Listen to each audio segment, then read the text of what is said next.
service organizations, we really need to be able to think about how we can work together. The Emerging Leaders Institute was a real opportunity for me to be around peers who had similar goals. Our first and foremost job is to take care of our organization and make sure we're successful. But the Human Service Forum is able to bring us all together and think about what's good for the future of human services. It brings together leaders from a wide array of organizations. I run an educational program, but the skills that we need are very similar. The Human Service Forum has such a great handle on that because they're connected to so many different organizations that they're able to bring that information, work with a lot of different people who bring lots of different perspectives on those issues and put it all together in such a way that it's going to be beneficial and impactful for all of us in this industry. I think it's the only organization really that I know of that brings people together from a variety of organizations and kind of gets us talking about the topics that are common to us all. It might be the basic management training, but it might be the more forward-thinking kinds of workshops that included the author Tim Black, author of the book When a Heart Turns Rock Solid, who wrote about people living on the streets and in low-income housing in Springfield. And, you know, to bring that talent into a room of 120 or 130, 140 people from across the region is really exceptional. And I think we have to continue to work collaboratively to create a more systematic approach to the kinds of things that we're addressing, you know, that are very important.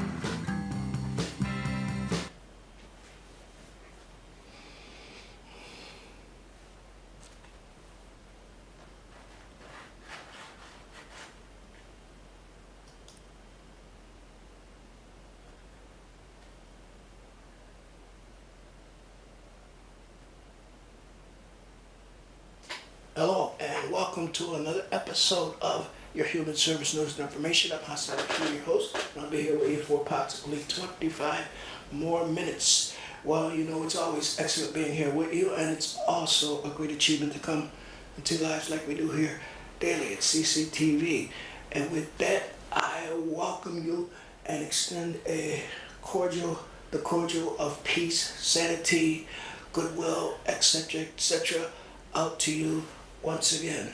And thank you for joining us once again. Okay, I'd like to, I got a few special announcements here that they're urgent messages that I gotta extend to you.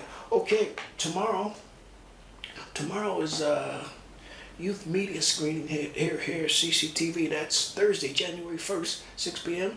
Once again, that's youth media screening. Cambridge Community Television School Year Production Program. Okay, so the Cambridge Community Television at 438 Massachusetts Avenue, they're presenting youth media screening, and it's free and open to the public. So you're invited to come on out and join the youth in this very important program that they're presenting to you tomorrow, January 1st, Thursday, at this Thursday, 6 p.m. right here at 438 Massachusetts Avenue. And once again, it's free and open to the public. So if you like additional information, you can go to the website, this website. Okay, it's cctvcambridge.org/youth. That's youth media screening, and they'll be right here at CCTV tomorrow at 6 p.m. So don't you miss that one. Okay, on June 7th, at Cambridge Community Television, will be sitting in Age Engage and other upcoming classes for people of 50 plus. That's 50 years and above. And this event is on Wednesday, June 7th, 1 p.m. to 3 p.m. And it's Age Engage with Google, and it's absolutely free. You're invited to come out here and we're CCTV June 7th, 1 p.m. to 3 p.m. and Age Engage with Google, okay? Age Engage is a collaboration between Google and CCTV to teach individuals over 50 how to use the internet. During Age Engage, people over 50 are prepared with Google employees for one-to-one training. Their trainings are designed to teach participants internet skills according to their interests and experiences. Participants can learn things like how to search the World Wide Web and send and receive emails, share photos, videos, play bills, and more. So you reserve your spot today. That's June 7th, right here at the CCTV. Okay. Okay. So if you like to reserve your spot, you can contact Michael. That's Michael Rodriguez at 617-401-4058 or Michael at cctvcambridge.org for more information. Registration is required. That's Age Engage with Google, Wednesday, June 7th, 1 p.m. to 3 p.m. And this is for people over 50, okay? So don't forget, okay? Hopefully we'll see you there. Okay, okay, I told you about youth media screening. Okay, let's see what we have here. Okay, last Thursday, the Massachusetts State Senate finished debating their fiscal year 18 budget recommendations. So while the amendments outcomes were mixed, okay, so the amendments outcomes were mixed, okay, and so now fiscal year 18 budget conference committee, it's the whole thing is in their hands now, and they have to delineate over the 18 budget. But I tell you that a lot of they see that this budget is very strong as far as certain things that are beneficial to the homeless, housing instability, and poverty. So with that, you're invited to contact your state senator and thank them for the work that they did sending this budget on to the budget conference committee. Okay, so once again, you contact your senators and thank them for taking action and for your, and you too, for your outgoing commitment, because I know a lot of you folks called and kept on your senators' back, state, local, state senators' back to get this, get these priorities passed. Okay, homeless amendment number 481 and number 306, emergency aid to elderly, disabled, and children amendment number 323, and other important amendments listed. Okay, other important amendments. So once again, you pat yourself on the shoulder, thank yourself, and thank your senators for sending this very strong budget in favor of the most vulnerable classes of our citizenry in the state of Massachusetts. Okay, so pat yourself on the back now. Senate backs caregivers wage hike after union reps CEO pay growth. A new union-backed report wrapping CEO salary growth at nonprofits that provide human services, including the Seven Hills Foundation of Worcester, has spurred a local lawmaker to seek pay increases for caregivers.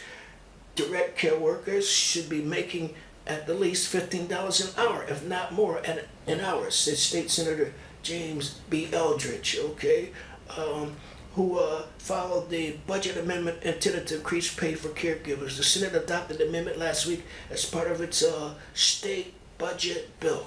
Okay, all right, that's a good thing. $15 an hour, and especially human service workers, they deserve it. It's a well-earned $15 an hour.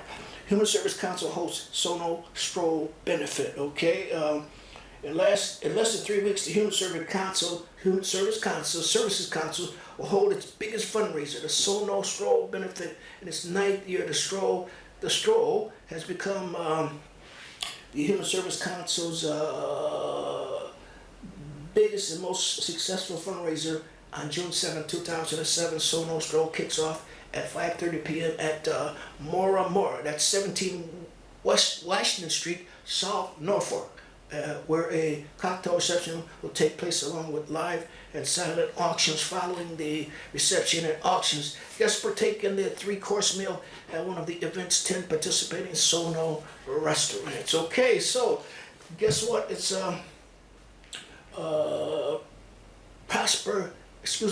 Prostate Cancer Week Awareness Day is coming up. That's prostate Cancer Awareness Day, the 9th annual Prostate Cancer Awareness Day in memory of Senator Kenneth Donnelly. Okay, so Grand Staircase, that's going to be a date and location. That's going to be at the Grand Staircase in Massachusetts State House, June 8, 2017, time 10 a.m. to 2 p.m.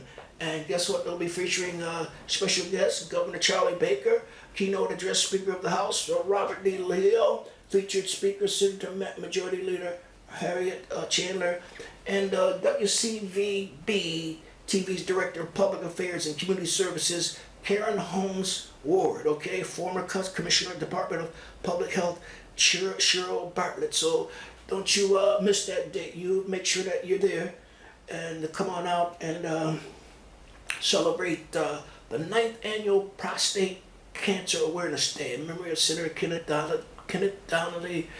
Grand Staircase, Massachusetts State House, June 8, 2017, 10 a.m. to 2 p.m. Okay, the public policy training for guests, okay? That's at Rosie's Place. Public policy training for guests, okay? Learn about the branches of government. Learn how to share your story with elected officials. Advocate on poverty, women, and social justice issues. Gain public speaking skills. Okay, so there's going to be a 4-day training. Wednesday, June 14, 9 to 1 p.m. Friday, June 16, 9 to 1 p.m. Wednesday, June 21st, 9 to 1 p.m. and Friday, June 23rd, 9 to 1 p.m. So if you'd like additional information, you can call Rachel L. to enter the lottery. That's 617-318-0244. Once again, that's 617-318-0244. And that's you're invited to call Rachel to enter the lottery. Guests accepted into the program will be notified by June 17th. So once again, that's public policy training for guests at Rosie's Place. That's located across the river over there in Boston, okay? Massachusetts Council on Compulsive Gambling. Okay, they're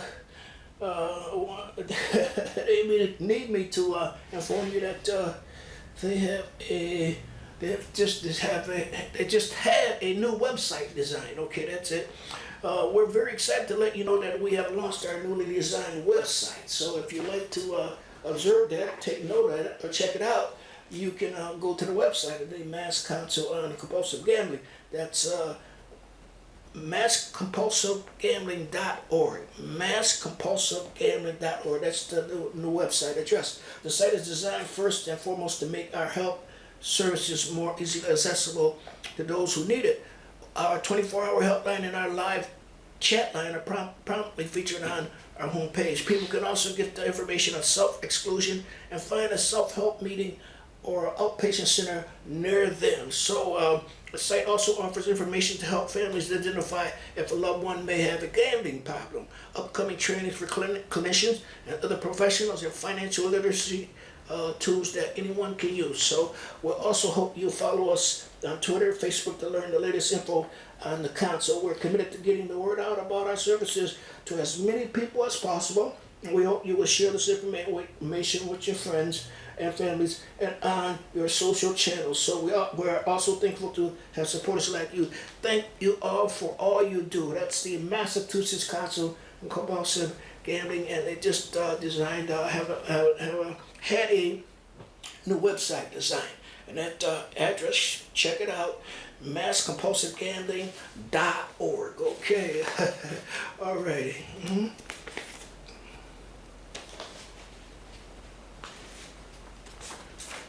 Okay, so I got the National Organization of Human Services inviting you to their 2017 National Conference this October, so it's a long ways off. You got a lot of time to prepare for that. That's the National Organization of Human Services National Conference, October 18th to 22nd, 2017. And the theme of that conference will be community connections, okay? Bringing the gaps between the community and academia and the human service professions, okay? That's bringing the gaps between the community, academia, and the human service professions. So that's the National Organization of Human Services 2017 National Conference, October 18th to 20, and this year is going to be held in Des Moines, Iowa. Des Moines, Iowa, okay?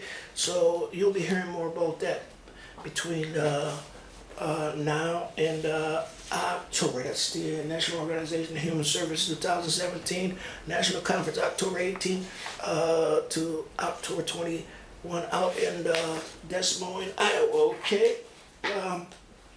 This is a state award, $6 million in credits to 46 nonprofits to spur growth, okay? 46 nonprofits across Massachusetts focus on community development recently were awarded $6 million in state tax credits aimed at helping them partner with nonprofits, public and private entities to improve economic opportunities for low and moderate income households and communities. The funding awarded earlier this month from the Community Investment Tax Credit Program provides up to $150,000 in credit allocations to certified community development corporations, individuals, corporations, and other entities that make a cash contribution resulting in a qualified investment to award. CDC will earn tax credit equals to 50% of the total qualified investment made by the taxpayers. Okay, so Joseph Kreisberg, President and CEO of Massachusetts Association of Community Development Corporations, said these tax credit allocations are going to empower locally driven public-private partnerships that will expand economic opportunities and improve the quality of life in every corner of the state. So there's a list of the 46 nonprofits here, but time won't permit me to go through the whole list, but I'd like to just touch on, share with you some of the local agencies that receive funding from this state award, $6 million in credits. Okay, so locally, it was just the Justice Start Corporation in Cambridge received $125,000, and our neighbor, Somerville Community Corporation, $150,000. Okay, that's to do the work of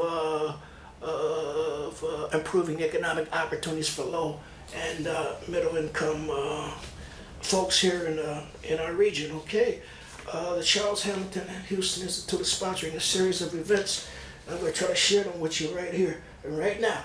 Okay, it's time to fight for our values: civic trust, community policing, equal rights for all. Safe Community Act protects our mass value, and that's the theme of this event that will be held Tuesday, June 6, 6 to 7:30 p.m.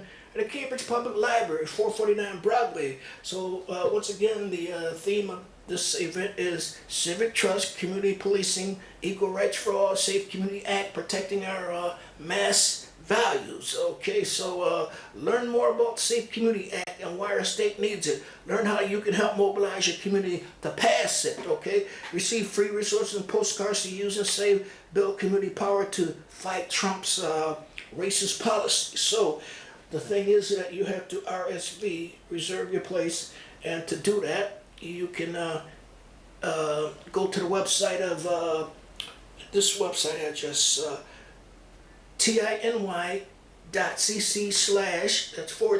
/ Build Safe Communities. Once again, that's tiny.cc/ Build Safe Communities.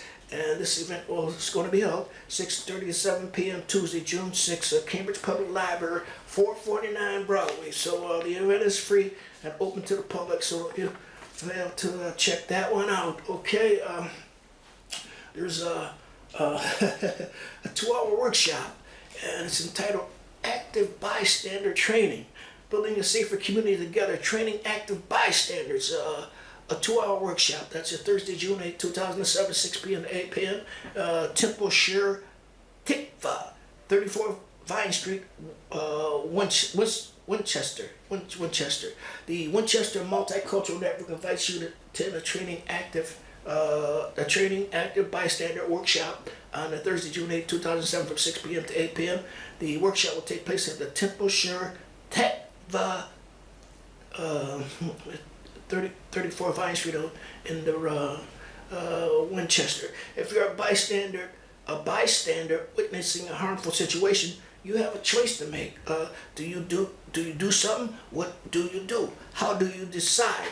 The workshop helps participants realize what is meant to be an active bystander and to respond to acts of harm doing. Review examples of harm in the community, explore the roles of the people involved in harmful incidents, discuss the inhibitors and promoters of active bystandership, and brainstorm an effective way to take action. Okay, this 2-hour workshop was created by Quibben Mediation of Orange, Massachusetts, and will be conducted by peer trainer affiliated with the Winchester Templeshire Tekva. Okay, all right. This is something about the Citizen Committee on Unity. So this is the Citizen Committee on Civic Unity out of the City Hall. It's one of the City Hall's committees. Okay, so Citizens Committee. Okay, so they're the City of Cambridge City Committee on Civic Unity with the YWCA Cambridge and Central Square Theater invites you to a free performance of Fascines Cock Di Giovanni's One Drop of Love. Okay, a daughter searches for her father's racial approval. Okay, a one-woman show exploring the intersections of race, class, and gender in search of truth, justice, and love. The show incorporates film, images, photographs, animations to tell the story of how the notion of race came to be in the United States and how it affects our most intimate relationships. So that's Thursday, June 13, 2017, a matinee for students and others at 1 p.m. Evening performance, light refreshments will be served 7 p.m. Central Square Theater, 450 Massachusetts Avenue. And you know what? That's the neighbor of CCTV. That's our neighbor here, 450 Massachusetts, Cambridge, the Central Square Theater. So space is limited. Please reserve tickets at centralsquaretheater.org. Call the box office if you'd like additional information. That's 617-576-9278. Once again, it's 617-576-9278. And for more additional information, please call Taha Jennings at 617-349-4302 or by email at tjennings@cambridgema.gov. The Citizen Committee on Civic Unity mission is to foster families, equity, unity, appreciation, and mutual understanding across all people and entities in Cambridge. So their website is www.cambridgema.gov/civic-unity. So that's One Drop of Love, and that will be featured at the Central Square Theater Tuesday, June 13, 2017, matinee 1 p.m. for students and others. Evening performance, light refreshments are served 7 p.m. Central Square Theater, and once again that's 450 Massachusetts Avenue. That's our neighbor right next door to Central Square. Okay, the American Civil Liberties Union. They want you to join them. To discuss existing campaigns in Cambridge and Somerville that would bring local democratic oversight and transparency to police surveillance. Surveillance in the age of Trump, fighting back at the local level. That's Thursday, June 15th, 6 p.m. to 8:30 p.m. at Cambridge Public Library. And this is at the Central Square branch, 45 Pearl Street, Cambridge, Massachusetts, 02139. So you must RSVP. Okay, so we're gonna get that telephone number. That's June 15th. I don't see the contact information on this, but I imagine it's ACLU.org, American Civil Liberties Union.org. Okay, and that's the American Civil Unions Union of Massachusetts. Okay. Are we serious this time? Are we serious this time? Shadow falls away. Racial healing in New England, okay? New England's proud of its legacy as the birthplace of liberty in North America. This is reflected in mantras such as the New Hampshire state motto, live free or die. However, many New Englanders may be surprised to learn about the often forgotten history of slavery and segregation in our area. At this installment of our discussion series, Are We Serious? This time we will uncover the truth about the local history, New England blacks and philanthropy, and the W.K. Kellogg Foundations are pleased to present a preview of the documentary Shadowfall North. Okay, so this document explores the untold history of the early Black Americans in our region, and particularly we'll spotlight the story of Harriet Wilson, who documented her childhood enslavement with a New Hampshire family in her book called Our Nig. Okay, to complement the film, we have assembled a panel of leaders from local Black heritage trails, directors for Portsmouth's Black Heritage Trail, Jerry Ann Bogus, consultant and historic preservationist, Valerie Cunningham from New Hampshire, and Lel Marcy Frazier, Director of Education and Interpretation of Boston Museum of African American History. At the center of our discussion will be a look at how our heritage trails can be pathways to racial healing as we uncover the truth of our hidden past. Lee Simonson of the Color Film Collaboration will moderate the event. So the date is June 9, 2017, 5:30 p.m. to 8 p.m. and 5:30 p.m. wine reception program starts at 6 p.m. Probably location Simo Theater, 3rd floor, Tuffle Performance Building, 10 Boylston's Place, Boston. So you'll be hearing more about that one. So time won't permit me to go a bit further with your